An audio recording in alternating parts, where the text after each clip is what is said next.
Police, civic police, বড়বাবুর খাস লোক। এলাকায় যদি কোনো সমস্যায় পড়ো তুই একবার ফোন করবা। ওই ছেলেটা আপনাকে ফোন করেনি? না রে, মনে মনে ভাবলাম নাম্বারটা নিয়ে অনেক জ্বালাবি। এটা কে? আরে অমানু, এটা আমাদের ওসি। তোমার মুখোশ খুলে গেছে। You are under arrest. নাটক নাটক করছে, নাটক।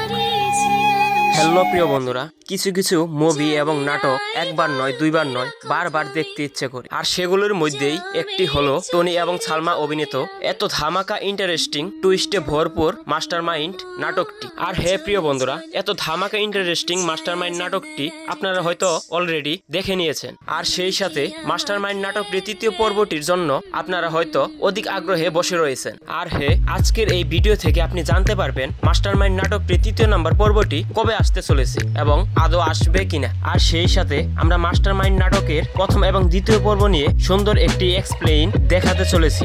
আপনারা ধৈর্য সহকারে সম্পূর্ণ ভিডিওটি দেখে যাবেন এবং আমাদের পল্লীনগর টিভি চ্যানেলকে সাবস্ক্রাইব করে বেল আইকনটি অন করে রাখবেন। ঠিক আছে, তুমি গাড়ি সেরে রাতে আমাদেরকে গিয়ে নিয়ে এসো, আমরা টোটো ধরে চলে যাচ্ছি। না না ম্যাডাম, আপনি কিন্তু টোটোতে যাবেন, আমাকে 10 মিনিট সময় দেন, আমি অন্য গাড়ি ম্যানেজ করছি। আরে না না, ঠিক আছে, এই তো সামান্য রাস্তা, আমরা টোটোতেই চলে যাবো, কোনো সমস্যা হবে না। আপনি অফিসের মানুষ টোটোতে যাবেন, কেমন লাগবে না? কি কেমন লাগবে? টোটোতে মানুষ যাবে না নাকি? এই সাথে চল। সালমা বড় একটি পুলিশ অফিসার, কিন্তু তার গাড়ি নষ্ট হওয়াতে সে অটোতে করেই তার খালাতো বোনের বার্থডে অনুষ্ঠান উপলক্ষে রওনা দেয়। আর অটোতে করে যাওয়াতেই দেখা মিলল টনির সাথে। আজকে আমরা যার বার্থডেতে যাচ্ছি ওটা আমার আপন খালাতো বোন। এ রাজু, দাঁড়া দাঁড়া দাঁড়া দাঁড়া, ক্লাবের ওইদিকে যাবি?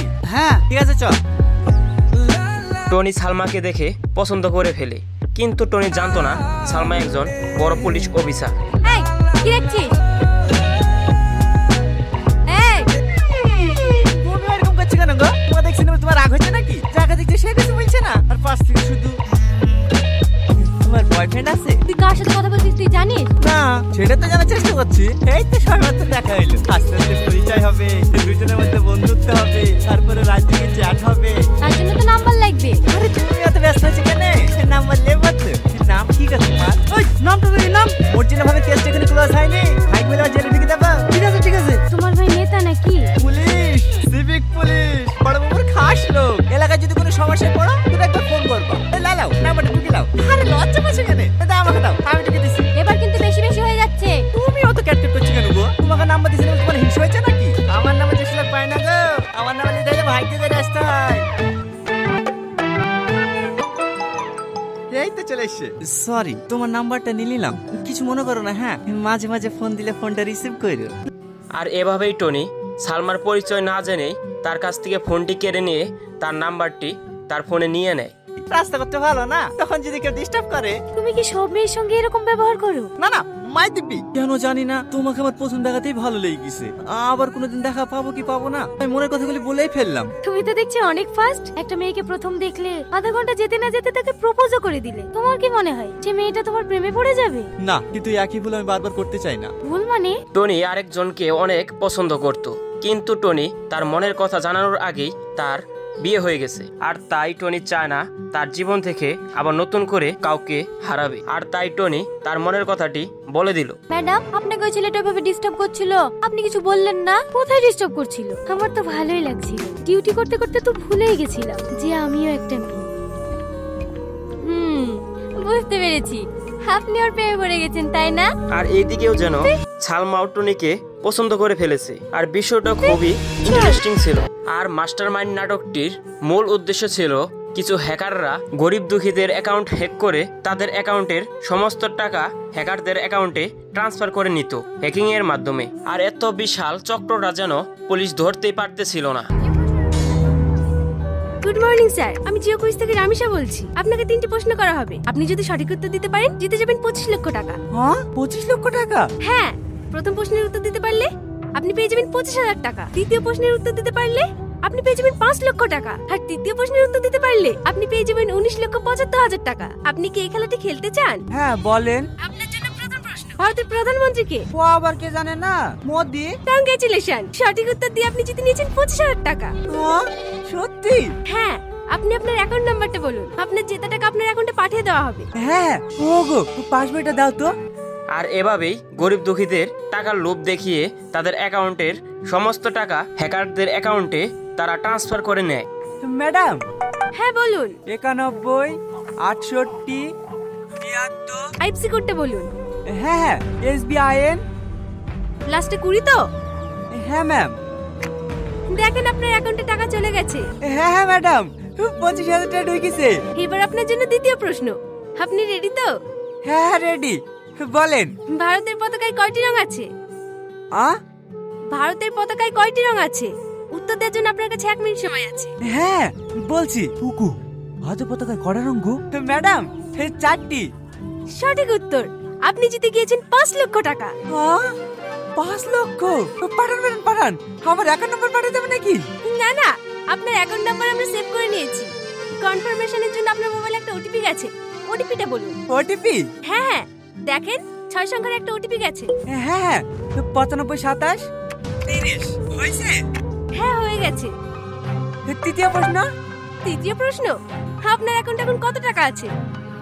3 লাখ করে ছিল, আর 5,25,000, 8,45,000। ভুল উত্তর। আপনার অ্যাকাউন্ট এখন 0। আমার টাকা কই? আমার টাকা কোথায় গেল? আর এভাবেই গরিব দুঃখীদের টাকা হ্যাকারদের অ্যাকাউন্টে ট্রান্সফার করে নিত। আর এই বিষয়ে পুলিশের কাছে ইনফর্ম করলে পুলিশ ঘটনাটি তদন্ত করতে থাকে। আচ্ছা সাথী, ওই ছেলেটার ফোন করলো না কেন? কোন ছেলেটা? আরে সেদিন টোটোতে বসে ফ্ল্যাট করছিল না, ওই ছেলেটা। ও, ওই ছেলেটা আপনাকে ফোন করেনি? না রে, মনে মনে ভাবলাম নাম্বারটা নিয়ে অনেক জ্বালাবি, কিন্তু একবারও ফোন করেনি। বাবা, আপনি তো দেখছি এক টাকাতে প্রেমে পড়ে গেছেন। আরে না না, সেরকম কিছু না। হ্যাঁ হ্যাঁ, বুঝতে পেরেছি। ওর অপেক্ষা করে লাভ নাই, আপনি ফোনটা করেন। করেন না। আর টনি ফোন দেওয়ার আগেই সালমাই যেন ফোন করে বসলো টনিকে এবং টনির সাথে দেখা করতে চাইলো। কি ব্যাপার, নাম্বার নিলে ওই ফোন করলে না তো? ফোন করব কিভাবে? তুমি তো আমাকে পছন্দই করো না, তার জন্য তো সেদিন কোনো উত্তর না দিয়ে চলে গেলা। তুই সত্যি একটা গাধা। প্রথম দেখাতেই কোনো মেয়ে হ্যাঁ বলে? আগে দুজনকে চিনি জানি, তারপরেই তো ভালোবাসা হবে। আমারও তো কিছু জানার দরকার নাই, আমি শুধু তোমাকে ভালোবাসি। তোমার যদি আমার ব্যাপারে কিছু জানার থাকে জানতে পারো। তার মানে তুমি আমার ব্যাপারে কিছুই জানতে চাও না? না। আমি কিন্তু অনেক গরিব। তাতে কি হয়েছে? তোমার কোনো সমস্যা নেই? না। আমার কিন্তু একবার বিয়ে হয়েছিল, 2টো ছেলেও আছে। আর ছেলের বাবা? ও তো 2 বছর আগেই মারা গেছে। তাহলে আবার সমস্যা কোথায়?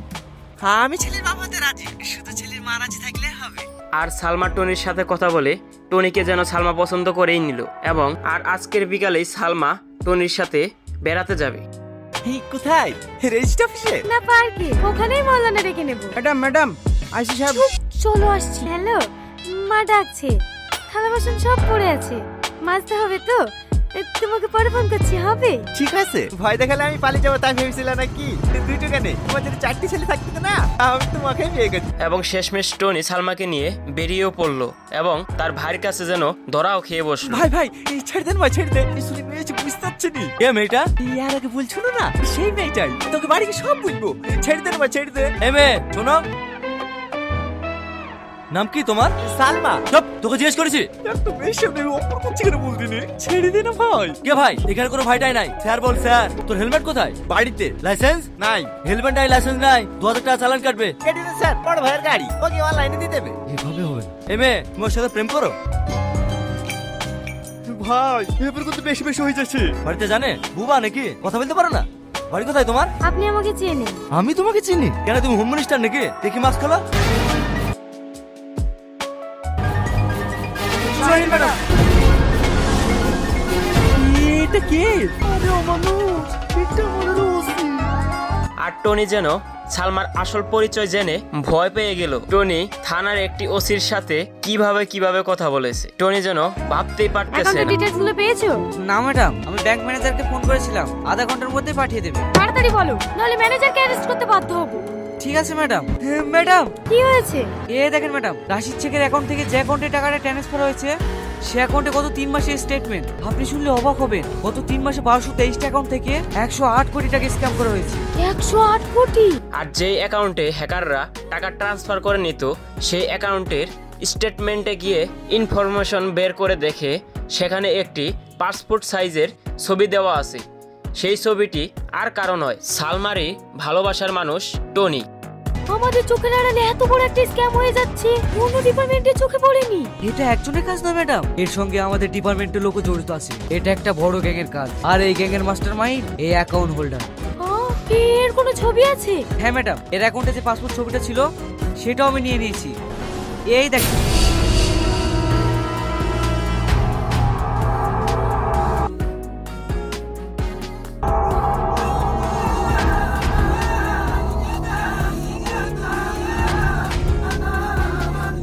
আর সালমা দেরি না করে তার ভালোবাসার মানুষ টনিকে গ্রেপ্তার করার জন্য চলে যায় তার বাড়িতে, আর সাথে সাথে গ্রেপ্তার করে নিয়ে আসে থানায়। আমি টনির মা, বাবা আমার কথা বলেনি। আসো আসো, ঘরে উঠে বসো। আমি এখানে বসতে আসিনি। টনি কোথায়? এই তো বাবু খেতে বসেছে। বাবু, সালমা এসছে। এদিকে কোথাও এসেছিল নাকি? আমি প্রায় দিন বাবুকে বলি তোমাকে নিয়ে আসার কথা। বাবু নিয়ে আসতে চাই না।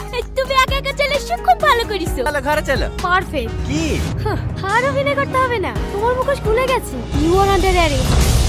টনি কি তাহলে সত্যি অপরাধী, নাকি টনির ইনফরমেশন নিয়ে তাদের অ্যাকাউন্টে বসিয়ে নিয়েছে? আর সালমা টনিকে অবিশ্বাস করে তার ওপর অত্যাচার যেন দিন দিন বাড়িয়ে দিয়েছিল এই কাজের স্বীকার করার জন্য।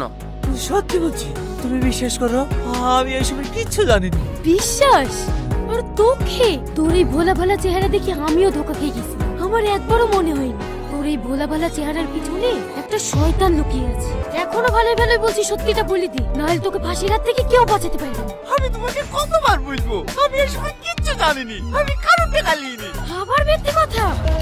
আর এভাবেই টনি যখন এই কাজের স্বীকার করতেছিল না, ঠিক তখনই সালমা এবং তার লোক মিলে সবাই অনেক অনেক অত্যাচার করতেছিল টনির ওপর। আর তারপরও যেন টনির মুখ থেকে সেই স্বীকারোক্তি বের হইতেছিল না, কারণ টনি তো এই কাজটি করেইনি।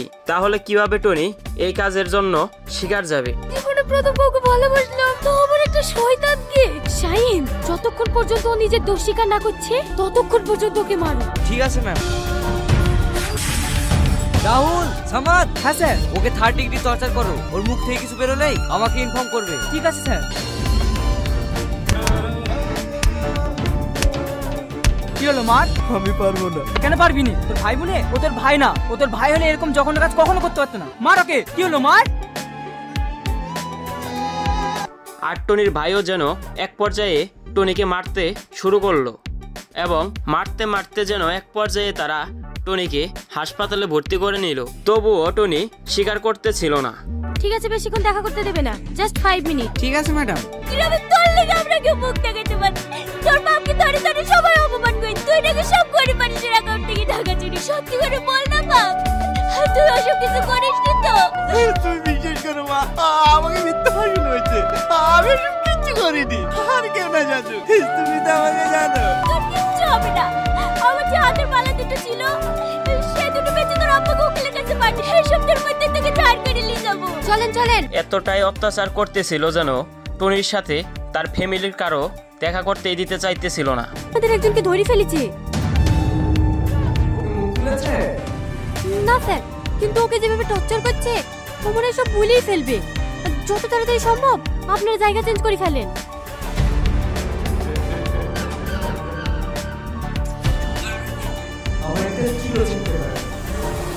আর এত বড় চক্রের সাথে যেন পুলিশের একজন সম্পৃক্ত, সমস্ত আপডেট যেন হ্যাকারদের দিয়ে যাচ্ছিল।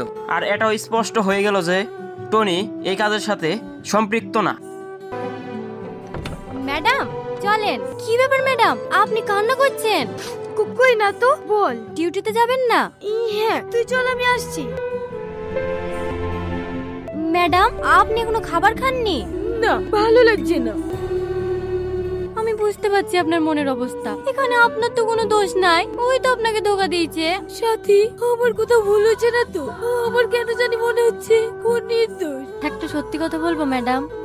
আপনি আপনার ভালোবাসার চোখ দিয়ে দেখছেন তো, তাই এরকম মনে হচ্ছে। আমার তোকে প্রথম থেকেই সন্দেহ হয়েছিল। আপনি একবার ভেবে দেখুন তো, আপনার সাথে যেদিন ওর প্রথম দেখা হয়, ওইভাবে কি কোনো ছেলে প্রপোজ করে? আর আপনি হলেন এই এলাকার ওসি, ও আপনাকে চিনবে না। ও আপনাকে খুব ভালো করেই চেনে, আর চেনে বলেই আপনার সাথে ভালোবাসার অভিনয় করে আপনাকে হাতে রাখার চেষ্টা করেছিল, যাতে ওর অবৈধ কাজগুলো সুন্দরভাবে চালিয়ে যেতে পারে। তুই ঠিক বলিস, আমি ওর ভালোবাসা অন্ধ হয়ে গেছিলাম, তাই ওর মুখোশের আড়ালে লুকিয়ে থাকো শয়তানটাকে দেখতে পাইনি।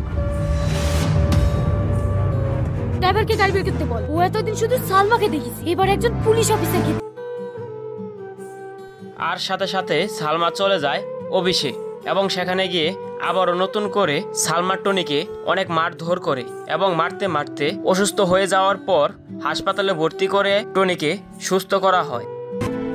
লে ওষুধটা খেলে, লে ওষুধটা খেলে।